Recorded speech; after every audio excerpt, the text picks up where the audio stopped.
Trong ngôi nhà giữa rừng, nơi chúng tôi đã sống cùng nhau như những ngày đã qua, nhưng lúc này không khí đã hoàn toàn khác biệt. Bởi vì sự gần gũi của chúng tôi vừa mới xảy ra, như thể chúng tôi mong muốn đến mức không ai có thể kiềm chế. Sau khi khoảng thời gian đặc biệt giữa hai chúng tôi đã kéo dài đến mức hài lòng, sự lạnh giá từ gió thổi và sự ướt át từ nước suối khiến cho chúng tôi nhận ra và tách ra khỏi nhau. Wayo đề nghị công chúa Catherine trở về nhà nghỉ và giúp đỡ người không còn sức lực. Sau đó, cô nói Blue đi tắm và thay đồ để không bị bệnh. Wayo tắm cuối cùng, rồi vào phòng ngủ ngồi sấy tóc im lặng, nhìn trộm công chúa đang chải tóc trước gương dù tóc đã gọn gàng. Cô lén nhìn người yêu từng hành động, nhưng Blue không nhìn lại và không nói lời nào, khiến Wayo không thể đoán được liệu cô có bị giận hay ghét vì những gì đã xảy ra do không thể kiềm chế bản thân nữa. Blue. Với tư cách là người khởi đầu nụ hôn của chúng tôi, dù công chúa Catherine có đáp lại vụng về, nhưng lại khiến cô mê mẩn hơn bất kỳ cảm giác nào trước đây. Đến nỗi có thể nói rằng đó là nụ hôn tuyệt vời nhất và khiến trái tim đập mạnh nhất trong đời. Dù tình huống có thể trông như là sự đồng ý từ cả hai, Wayo nghĩ rằng cô cần chịu trách nhiệm và làm rõ mọi thứ hơn là chỉ nói lời yêu. Vì chuyện giữa chúng tôi đã đi quá xa không thể sửa chữa hay quay ngược thời gian để nụ hôn đầu của chúng tôi không xảy ra. Wayo, đang làm gì? Chuyện đã xảy ra, tôi xin lỗi nhé. Catherine nhìn người vệ sĩ của mình bước tới, rồi ngồi xuống đất thể hiện sự khiêm tốn và tự ti, điều mà Wayo chưa từng thể hiện trước đây. Dù biết từ đầu cô là ai, Wayo chưa bao giờ làm cô cảm thấy mình quá lớn lao đến mức khó chịu. Blue, có giận tôi không? Hay là ghét tôi rồi? Catherine nhìn vào bàn tay của Wayo đang nắm lấy tay cô, rồi áp lên mặt mình một cách nhẹ nhàng. Với hành động dịu dàng như vậy, dù cô có giận thật sự, trái tim cô cũng không thể không mềm lòng với người nói rằng yêu cô. Vì thực tế, cô cũng có phần lỗi trong chuyện xảy ra giữa dòng suối, không chỉ vì Wayo không kiềm chế được bản thân, mà còn vì cô đã từng nói sẽ ngăn cản và nhắc nhở Wayo. Nhưng khi đến thời điểm quan trọng, cô không thể nói lời nào để ngăn cản, vì sâu thẳm trong lòng cô cũng muốn học hỏi những điều mà cô khao khát và say mê.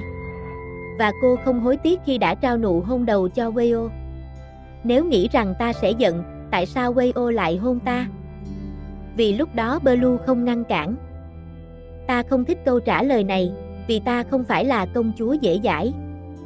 Tôi biết, Blue luôn cao quý và uy nghiêm, đến mức người bình thường như tôi cảm thấy có lỗi khi làm Blue phải vấy bẩn. Ta không nghĩ rằng mình bị vấy bẩn bởi những gì đã xảy ra. Xin lỗi, từ nay tôi sẽ cẩn thận hơn với bản thân, sẽ không để xảy ra chuyện không đúng nữa. Dù công chúa Catherine có lòng từ bi và tha thứ cho cô lần này, hay không nghĩ rằng sự chạm vào của cô làm công chúa cao quý bị vấy bẩn, nhưng Wayo vẫn cảm thấy có lỗi. Cô đã hứa chắc chắn rằng dù nụ hôn này khiến cô say mê Blue hơn, cô sẽ không làm gì để lợi dụng hay làm công chúa buồn lòng, người đã tin tưởng cô. Ý cô là cô sẽ không chạm vào ta nữa. Vâng, sẽ không vượt quá giới hạn với Blue. Tôi không dám hôn Blue suốt đời. Ngay cả khi ta cho phép, Wayo cũng sẽ từ chối sao? Wayo nhìn vào đôi mắt đẹp đang nhìn xuống cô từ trên cao, vì cô đang ngồi trên sàn như một người tình cũ đã đầu hàng dưới chân công chúa Catherine.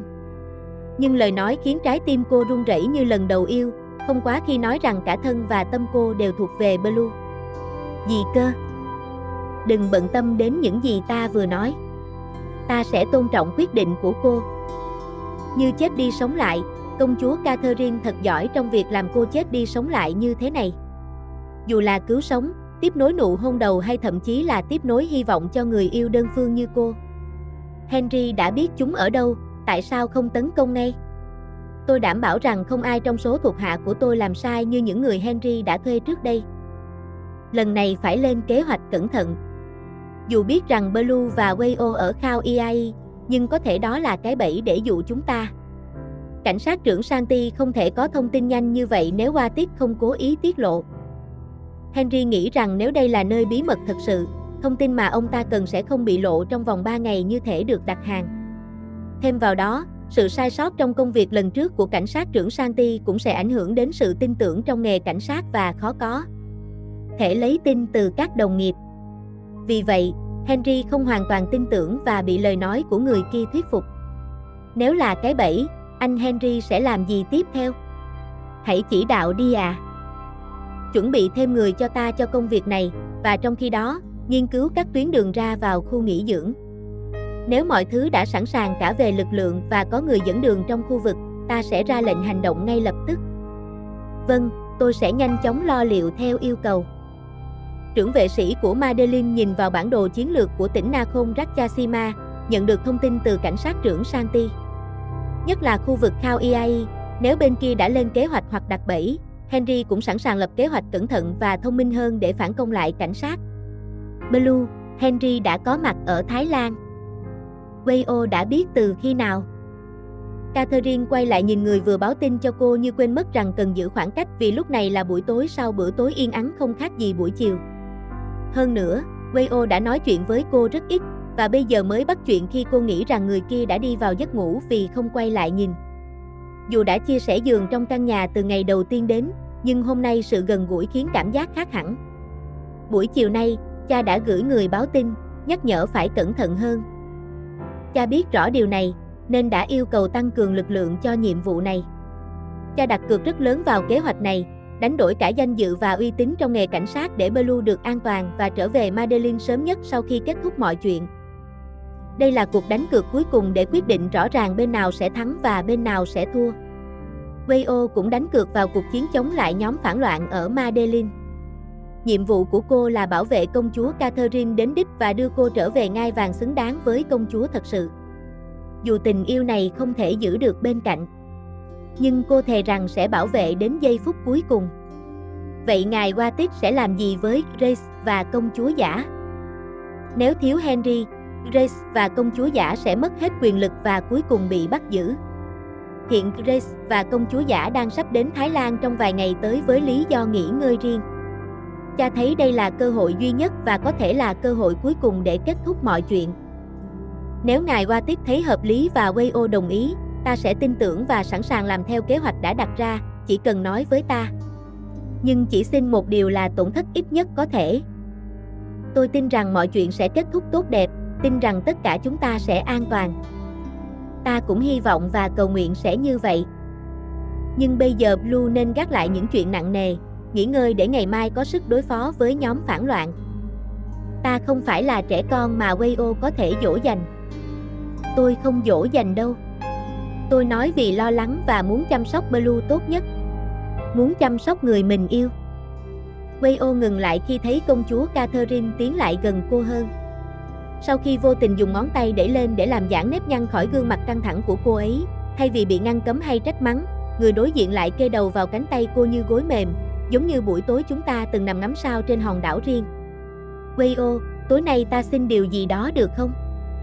Tất cả những gì Blue muốn, tôi đều sẵn lòng. Ta muốn nghe tiếng tim của bạn. Vì ta muốn biết khi yêu ai đó, tiếng tim sẽ như thế nào.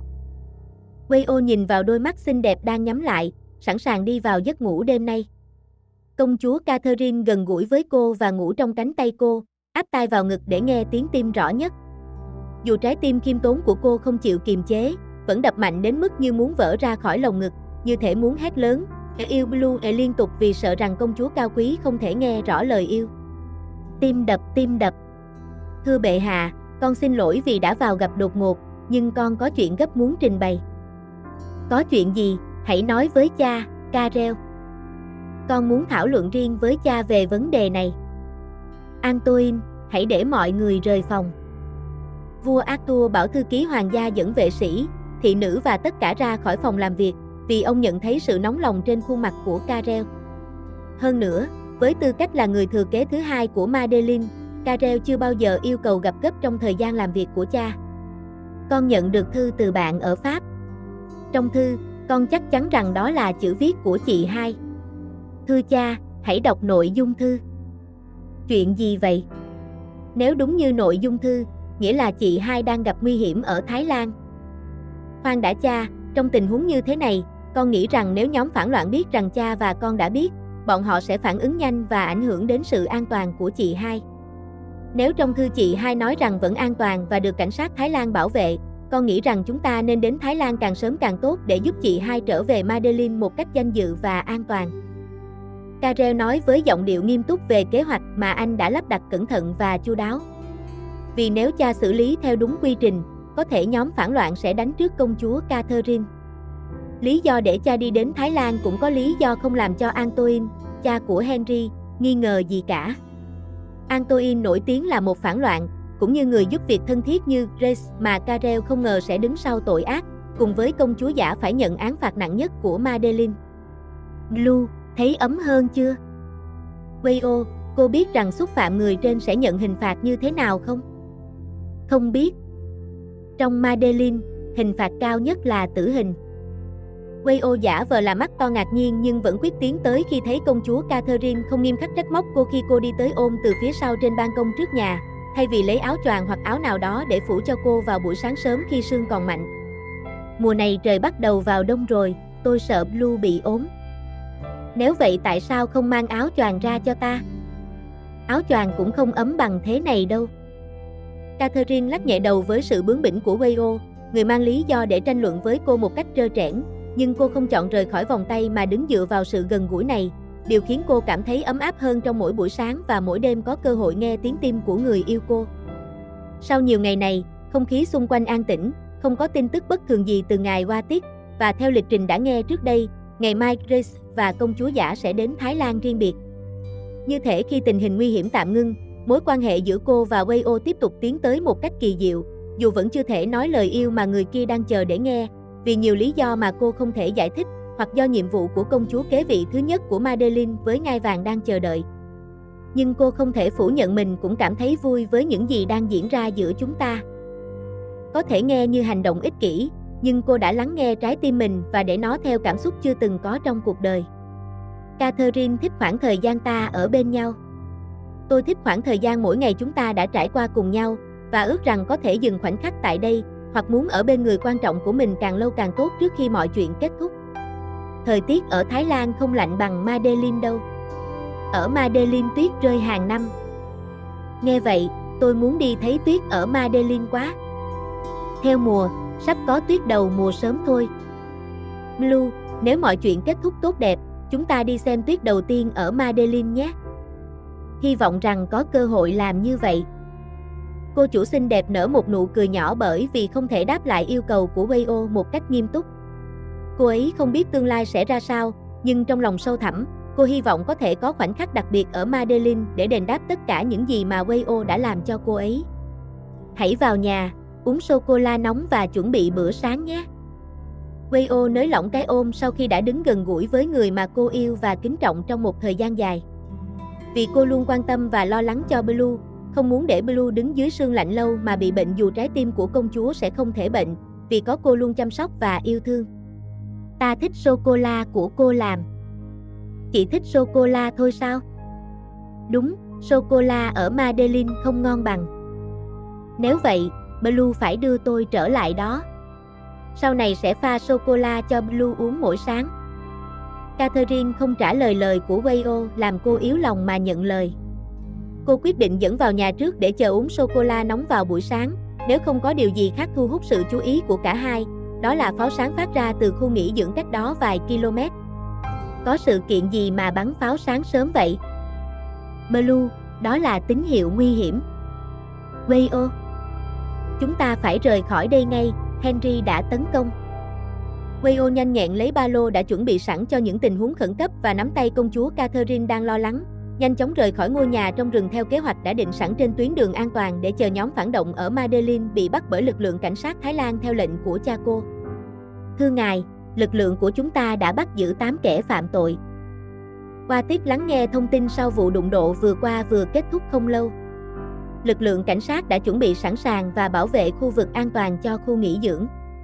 Dù nhóm phản động từ Madeleine đã hành động chậm hơn so với kế hoạch đề phòng, nhưng Watit đã dự đoán rằng chắc chắn đối phương sẽ hành động trước khi công chúa Catherine giả và nhân viên phản động thân cận tới Thái Lan. Trong số những kẻ phạm tội, có người của Madeleine không? Không, tất cả đều là người Thái và người nước ngoài nhập cảnh trái phép. Không ai thấy Henry. Bùm!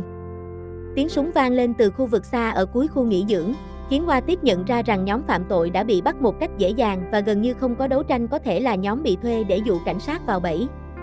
Nhưng Henry và nhóm chính có thể đã đánh lạc hướng bằng cách sử dụng tuyến đường khác. Nhanh chóng liên lạc với nhân viên ở tuyến đường khác. Thưa ngài, chúng ta mất tín hiệu, không có phản hồi.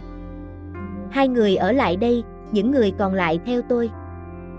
Viên cảnh sát trưởng ra lệnh nhanh chóng sau khi bị lừa vào kế hoạch tinh vi của tội phạm. Các nhân viên gửi đi để bảo vệ công chúa Catherine và Wayo không đáp lại có thể đã bị xử lý rồi. Vì vậy, anh ta phải ngăn chặn càng nhanh càng tốt để Wayo và công chúa không rơi vào tình huống nguy hiểm hơn. Blue, cô còn đi tiếp được không? Ta không sao. Dù không thể đi tiếp, Catherine đã quyết tâm không trở thành gánh nặng cho Wayo. Dù chúng ta đã chạy trốn khỏi ngôi nhà theo con đường không quen thuộc vì bị kẻ xấu truy đuổi, phải thay đổi lộ trình để sống sót. Hai bên đường đầy cây cối rậm rạp khó nhớ, khiến chúng ta lạc vào rừng sâu thay vì điểm hẹn ban đầu có cảnh sát bảo vệ.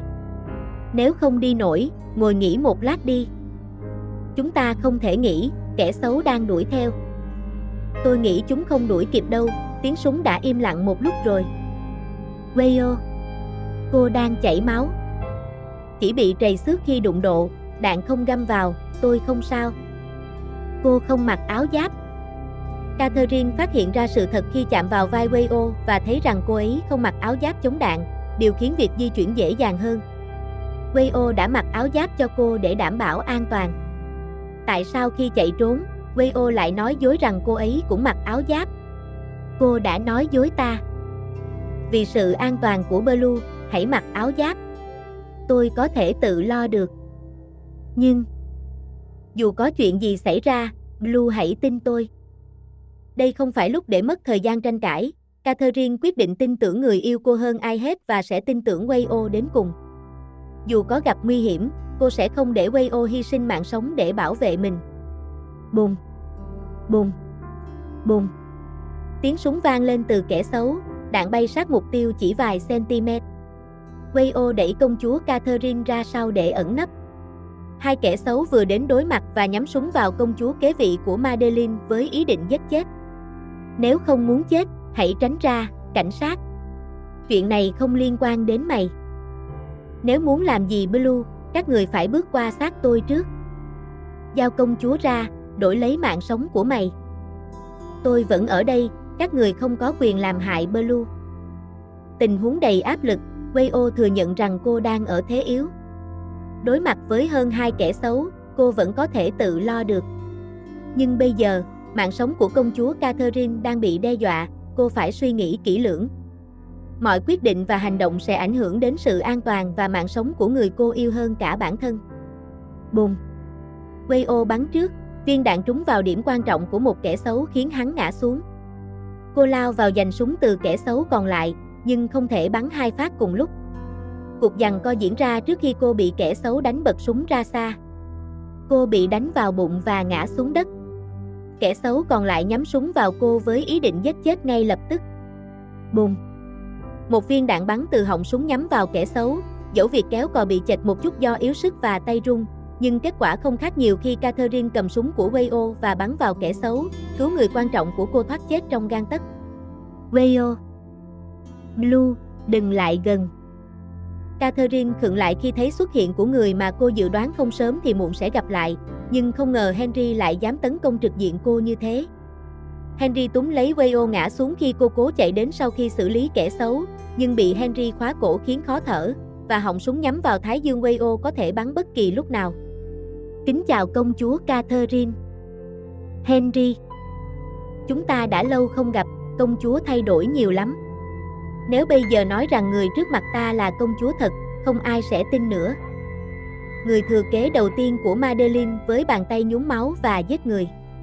Nếu không tận mắt chứng kiến, ta sẽ không tin rằng trái tim công chúa lại tàn nhẫn đến mức không xứng đáng là công chúa và ngai vàng nữa. Vì ta không có lựa chọn, ta phải bảo vệ bản thân và người của mình. Cảnh sát này sao? Người của công chúa. Nếu ngài Henry làm hại Wayo, ta sẽ giết ngài. Giọng và thần sắc nghiêm túc không chịu để điều gì xấu xa xảy ra với người quan trọng của cô. Nếu Wayo đã bảo vệ cô bằng mạng sống, cô cũng có thể bảo vệ Wayo bằng mạng sống của mình và sẽ bảo vệ đến cùng. Hiện tại, Wayo gặp nguy hiểm dưới tay Henry, lời nói của cô không phải đe dọa. Cô có thể bắn người đầu của vệ sĩ vào bất kỳ lúc nào nếu Henry hại Wayo. Đừng thúc ép thêm nữa, hãy đặt súng xuống và đầu hàng ta. Ta không muốn làm điều gì quá đáng, Ít nhất là công chúa và vua Arthur đã có ơn với gia đình ta lâu nay. Nếu nhớ đến ân nghĩa hoàng gia, tại sao ngươi lại phản bội? Ta chưa bao giờ có thù riêng với ngài Henry. Ta có lý do và bắt buộc phải làm. Blue, đừng nghe, bắn hẳn đi, không cần quan tâm đến ta. Nếu không có Henry, mọi chuyện sẽ ố. Catherine nhìn Wayo đau đớn và khổ sở sau khi bị Henry khóa cổ chặt hơn khiến khó thở. Nếu để lâu thêm vài giây, có thể cô sẽ mất Wayo mãi mãi. Tình huống này cô phải chọn giữa giết Henry để bảo vệ Madeleine hoặc để kẻ phản bội sống để cứu Wayo. Là công chúa kế vị, cha cô luôn nhắc rằng dù ở đâu cũng không quên nhiệm vụ của mình. Ta xin lỗi, cha. Chỉ cần cứu người quan trọng của mình, mọi lỗi đều do ta chịu trách nhiệm. Ngài Henry, ta đầu hàng.